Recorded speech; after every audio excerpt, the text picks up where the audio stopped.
Hey, what's up everyone? Today we're going to talk about how to do your first ever maiden hover, or in this case, your first maiden not hover.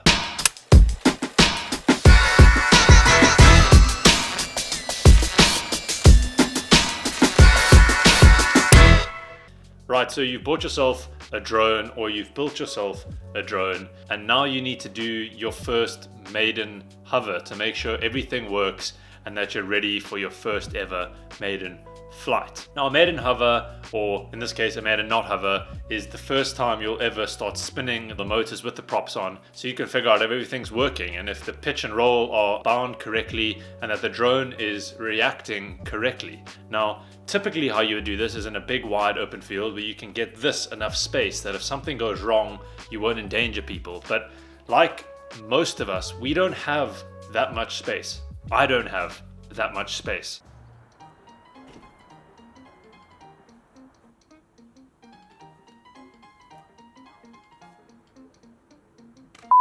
Taking the time out of your day to travel to a big wide open field in order for you to do a maiden hover is quite difficult, and often you might travel all that way to just find out that something's incorrect and you need to run back onto BETAFLIGHT and figure it all out. So for that case, I've potentially got a solution for all of you. First things first, I'm assuming that you already have everything set up on BETAFLIGHT correctly, both the TX and your drone. So what that means is your motors are spinning in the right direction, you've got an arm switch bound on your controller or your TX, and everything is ready to go. I'm also assuming that you don't have space, because if you do have space, then you don't need to do this method. But this method will also apply to people like you who have lots of space. Lucky you for all of you that have lots of space. So what you're going to want to do is make sure you have your arming switch set up. So I have my arm switch on the left hand side over here, close to my throttle.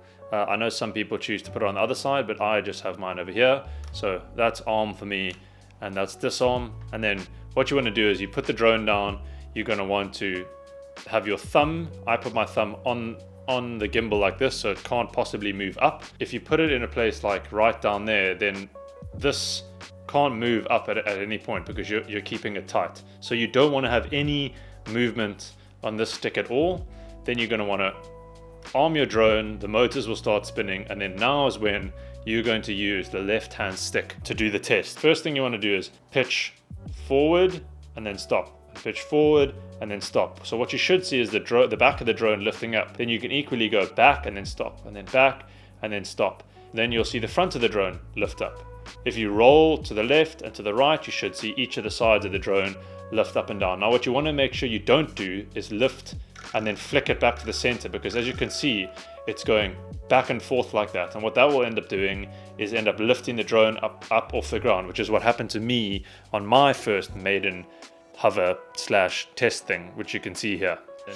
Oh.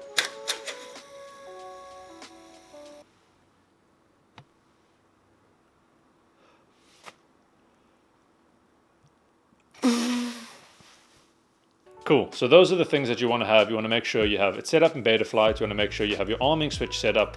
You want to make sure you have your thumb holding the throttle down, and then you only want to use the right hand stick to do a test. And at this point you should know if everything's set up correctly, if your pitch and your roll are set up correctly, and then if those two are working and everything's working, your yaw should be correct as well. At this point you are in a position where you can leave the house or leave your small garden, and you can go into your first ever line of sight maiden flight. So there you have it. That's how you do a maiden not hover, I'm going to call it.